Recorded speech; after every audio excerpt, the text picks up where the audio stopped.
people need to now understand that you want a baby, move on. If it's not happening naturally, come on, go on to the next step. Try your IUIs, try your IVS. If it's not happening, it's okay to go in for adoption, and it is really okay to go in for surrogacy, whatever your path is.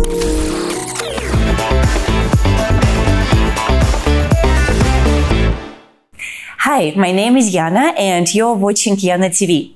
Today we will hear a story of a woman who dealt with so much adversity. He is a cancer survivor, domestic violence survivor, and a person who decided to go for surrogate motherhood for her baby. That's quite a story. Yes. So let's begin from the very beginning, since again we are in Singapore. When did you come to Singapore? So I'm really a trailing spouse. My husband was already in Singapore, so we got married and I shifted here with him. From India. From India. I was in India before, in Bombay, and then I shifted to Singapore. I would like to ask, what was your biggest challenge when you come to Singapore as a trailing spouse? So there's a lot, I think. I think your whole life overall changes. For me, I got married and I came, so you're dealing with a new life there, and then a new country. So the challenges that I basically faced were two. One was professionally, where I had to entirely change my professional line. So I have been a makeup artist in the past, but I was more in the corporate side.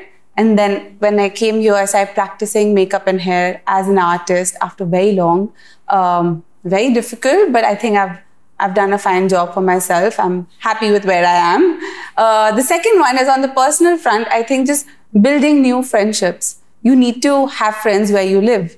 And as you grow up in life, it gets more difficult with age. So I think that took me some time, and COVID was of no help. So overall, these two were the main challenges, but now we're all good. I'm happy. How did you actually manage to succeed in both of them? How did you build a friendship in a new country, for example? So thanks to social media, actually. So I started following a lot of people on Instagram and on Facebook, and there's some amazing expat groups in Singapore. So just like me, there were so many more expat women who wanted to just meet new people. So there used to be these coffee dates, and like 10 of us used to meet. You meet 10 people, you get along with 2, and you start chilling with them, and then you meet their friends and more like-minded people. I literally made friends like that. And it took me some time, but then you find your groove and you find your tribe, and you're happier. That's very important. And professionally? Professionally, I think, again, I got in touch with people through Instagram, and I did a lot of collaborations. I think the idea of these collaborations is to just get connected to new people, let everyone know that you exist. And it is hard work. Like, you can't sit at home and cry that, oh my God, I'm not getting any job, or oh, I'm not getting any friends. All of it requires a lot of steps. Just keep trying, and then I think the ball starts rolling. When people think about expats, it always sort of has this image of having a very glamorous life. When here you are, you're in a different country, you're invited, you're treated, very special. And so thank you for sharing that. I know that a lot of actually, especially trailing spouses are suffering with the relocation, because it is very difficult when you have to rebuild your life all over again. But then in your case, this is not the only adversity you dealt with. So this is your second marriage, right? In India. There was the first one. Can you tell us a bit more about that one, please? I think it was a while ago. It's been about, I think, good 7 years that I'm out of it. I got married to a guy who basically was a con man. Didn't realize it. I think when you're in love, you just want to go ahead and be with the person. It turned out to be a very abusive marriage. So it was all forms of abuse, mental, physical, sexual, I mean, all of it put together. And I think when you're in it, you do not know, you start living it because you think it's the norm. Also in India, the idea of divorce is not taken really well. We don't grow up with the idea of like, oh, if it's not working out, this is an option. Divorce typically is never an option in India. Things are changing now. My parents are very chill. They did realize that their daughter is suffering, and I had support of family, which is a big one. I was independent financially, which was a big one. And it still took me a year to realize that this is not okay. any form of abuse is not okay. Not once, not twice, never. So anything around domestic abuse and particularly divorces in most cultures are not really acceptable. Absolutely. And like I know for a fact, and I think you and I spoke about it, that there are a lot of women, including in Indian culture, who stay married not just because they are unhappy, but because they are in an abusive relationship. And they just don't have courage to get out because social pressure is so strong. Social pressure is strong. Also in... I think a lot of women stay in it because they're not financially independent. A lot of times women are dependent on their husbands, at least in India. It's normal. I mean, I don't question them. It's great if they can live a good life without working. But I really think one needs to be financially independent. The second one, I think, is we grow up to believe that you need to take care of the family, you need to take care of the husband, you need to compromise. Your marriage is a compromise. And I think compromise is such a big topic by itself. So I also feel like we grow up to believe that we need to like compromise. But what we don't realize that as women is that you don't need to compromise on your own self-esteem, your self-respect, your identity. Let someone not decide what your identity is. And in this whole abuse, trust me, when you're in it, you don't know what the hell is going on with you. Like, you're just living it. You're just trying to accept what has just happened. You're trying to understand that, oh my God, like, did I just go through this form of abuse? What do I do about it? Or let me just cry it out in the bathroom, come out. I need to be normal for the in-laws. I need to be normal for the world. And you're just trying to live that whole abuse situation that you forget in the process that all of this is not okay. Any form of abuse is not okay. Sometimes women end up living their lives. It comes down to financial independence, where it becomes easier that if my family is not with me, forget it. Like, I'll still get out and I'll live happily with my kids or by myself. I don't know. Thank you for sharing that. I mean, I know it's a huge topic, and like everywhere around the world there are no more like companies and initiatives that try to help women in those domestic abuse situations. So I'm sorry you had to live through that. I mean, and also, and at the same time, congratulations for having enough courage to actually challenge also social status quo. And again, there are so many examples of women who are in a domestic violence situation, and that becomes the story for decades and decades and decades. And often they never get out, or even if they do get out, they feel highly traumatized, which is also normal. But then often it's very hard to rebuild life. It's a lot of trauma.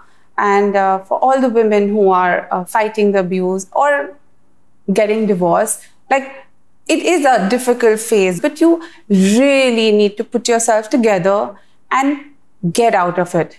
Like, I can have my parents, my family, my friends, and everyone telling me it'll be okay. They can support me in every way possible. But by the end, it comes down to yourself. Work on yourself, work on your confidence, and you have to learn to feel good just by yourself. I think that's a big one for the trauma. So what happened next with me is I got out, and within 5 months, I'm feeling really sick actually just before being separated. And I'm very strong on intuitions. So I knew I'm falling sick. And I could feel it. And I told my mom a month before I was diagnosed with cancer that, Mama, I really feel my body's telling me I have cancer. And she thought I was crazy. And I'm like, no, just be prepared because this is going to happen. I saw it coming. I felt my body really sick. And 6 months in almost, to being separated, I was diagnosed with non-Hodgkin's lymphoma, and pretty much in its last stages. Oh gosh. And it was very randomly diagnosed by one X-ray on my mother's birthday back in my hometown. I'd gone to celebrate with her, and on her birthday I got this news. So it was hell. I mean, to say the least. My parents, I don't know how they dealt with it. I broke down, obviously. It was a very, very difficult time for the entire family. And I think within few days of me just being diagnosed, they had to start the treatment, else I would not survive it. It was very difficult. I went through 6 chemotherapy sessions. They tried a new treatment on me because it was it was really spreading and all of that. And I almost lost my life after the first round of chemo. It was just like everything was just not happening correctly. And then, but in this whole thing, the one constant pillar that I had was my parents. And the love that I got from my parents really was all that motivated me to try and live. You know, like live through the chemo, which isn't easy. Live through the septic shock that I had after the first round of chemo, which very few people survive. I was in the hospital in isolation. So it was all very difficult. But like, I think one step at a time, you need to take one day at a time and start moving forward, and with all help of your family. I don't even know what to say. You know, it's like one of those stories where you would say, yes, sorry, it happened to you, but but the words can't really justify that. You know, when someone tells me, oh, I'm so sorry, you're a survivor, I'm like, why are you sorry? I'm right here, sitting, touch wood, all healthy. I mean, don't be sorry for me. Be there for me. Help me spread my story, because if I do that, if I manage to help even one more person going through it, I feel like I've done something right in life. And so if you were to say a message now, perhaps to at least one person who might be going through this right now, yes. So what would you say? It is anything but easy. You know, chemotherapy, I think one of the first things that happens with chemo medicines is depression, you know. And to top it all, you change, you lose your hair. I mean, I lost all my hair, my brows, all my hair. My teeth got darker, my skin got 4-5 shades darker, my nails were black, and you're not allowed to meet people half the time because you're so low on your immunity. Like, all in all, it's not a great situation, but you've got to find your groove even there and heal in some way. So I was doing art therapy, which helped me a lot. Like, for 8 hours, I would just sit down and like do pen art. I mean, anyone else who would see me would think I'm crazy, but 7-8 hours, I would just keep doing that. I started following a healthy diet right then, because anything which helps me in my energy is good at that time, because you're low on energy, you're low on life. But just keep strong. And the biggest lesson I learned in this whole thing is, don't refuse help from family. You know, once we start growing up, we get very awkward if your mother comes and helps you, or your dad offers help, or your brother or your sister offer help. After a few days, you're like, oh no, like, why am I troubling them? Am I taking too much time of their life? Let you take all their time. Let you take all the help. Like, just take it and work on healing yourself and be positive. Very difficult, but it's possible. And you're an example of that, yes. Right?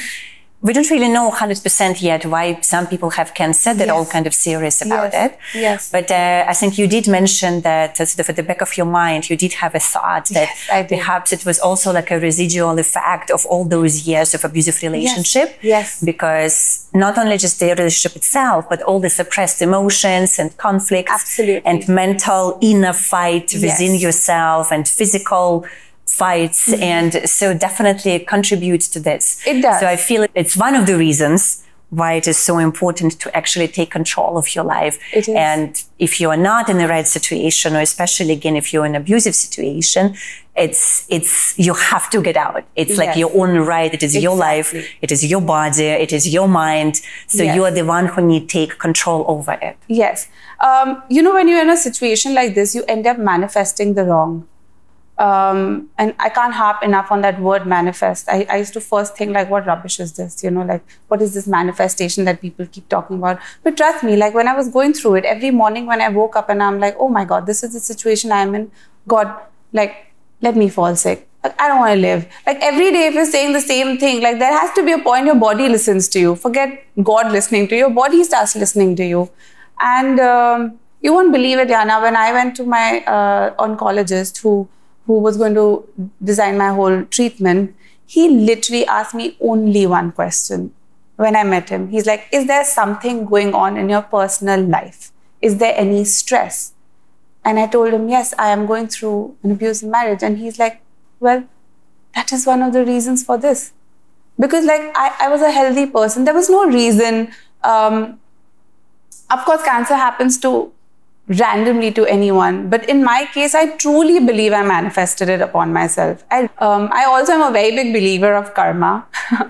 So I might sound crazy to some, but then I feel like in my life, I went through, I was always listening to my parents, with them, with family, but I did go against them when I married my first marriage was a little against my family. So I feel like I had to go through this journey in order to cut out all the bad karma in this lifetime of mine.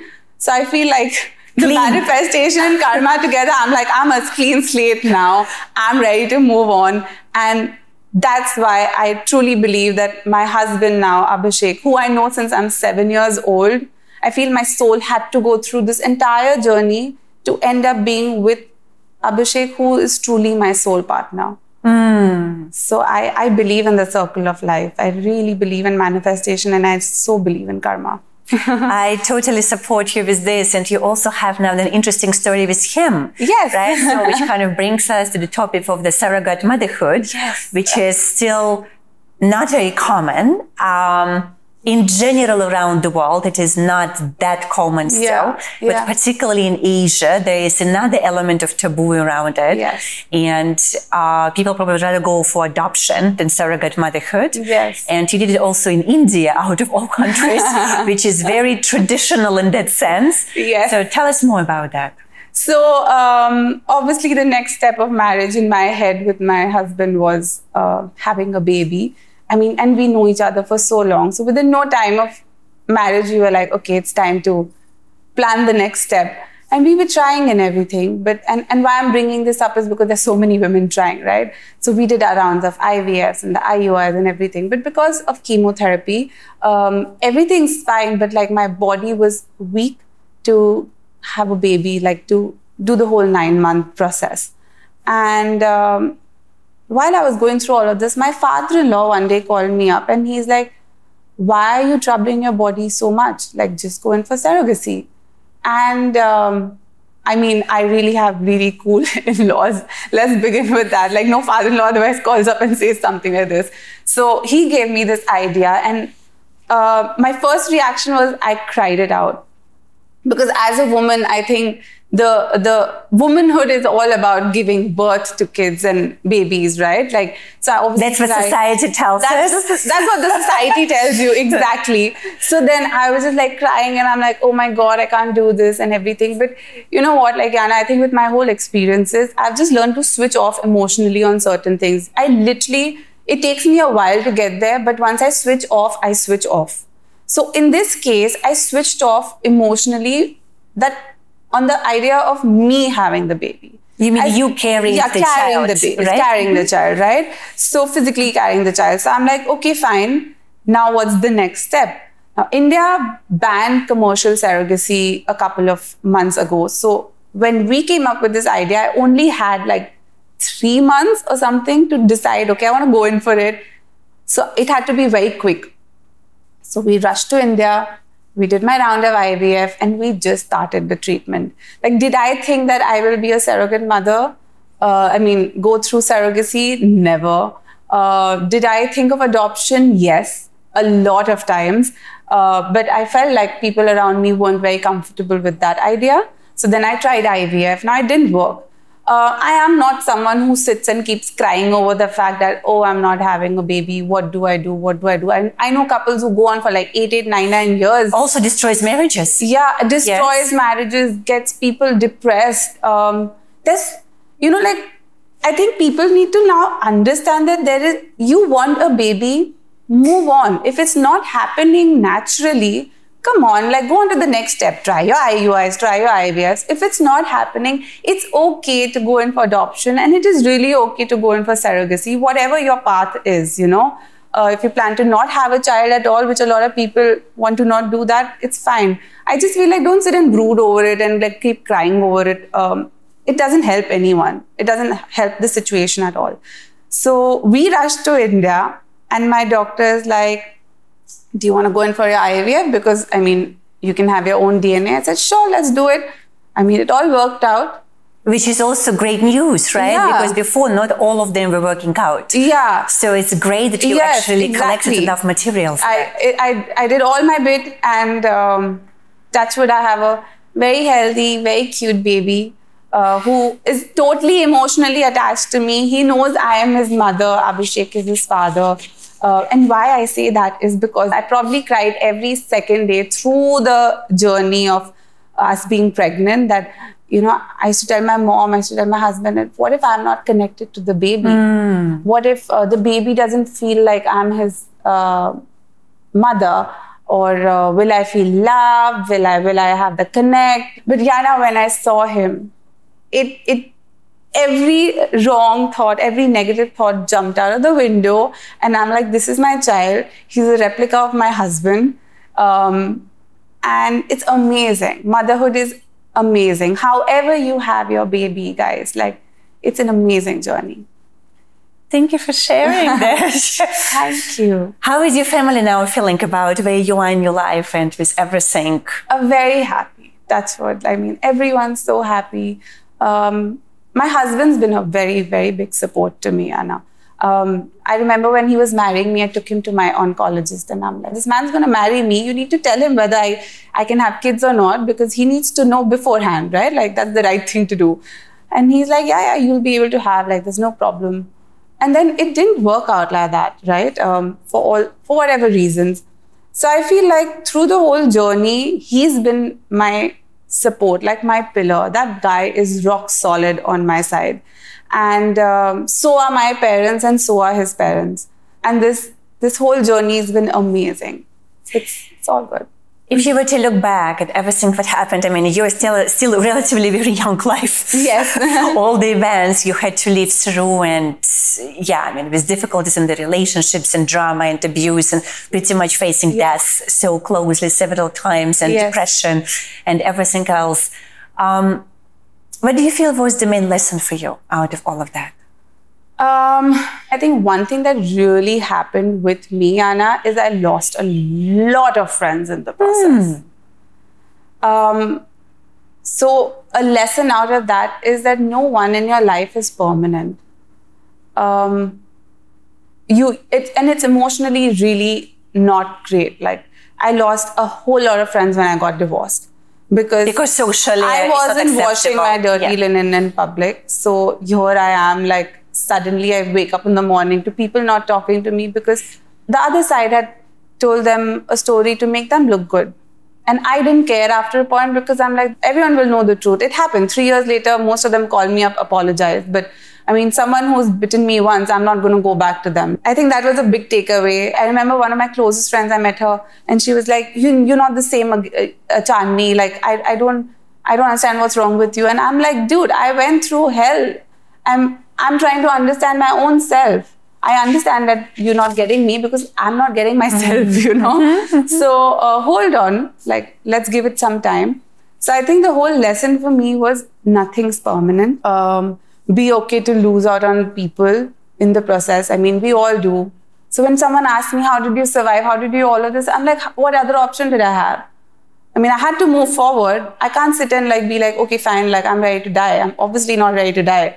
But, or I'm not ready to, like, you know, live in that situation. So you just have to learn to move forward. Be strong and just keep moving forward. Thank you so much. Thank you. And that was Chandni Sahu on YanaTV. As you can see, a woman with a phenomenal story. I'm still processing everything that you shared. And for those of you who have been listening and watching this, and if you would like to say words of encouragement and support to Chandni, please absolutely do this in the comments. I think it's very important that we all connect as humans and we understand and feel that we are seen and understood in our stories. And we are very happy to be at Muse Studio, who is hosting YanaTV. And guys, please remember, subscribe to the podcast and share this episode with friends. And I'm going to be seeing you next time.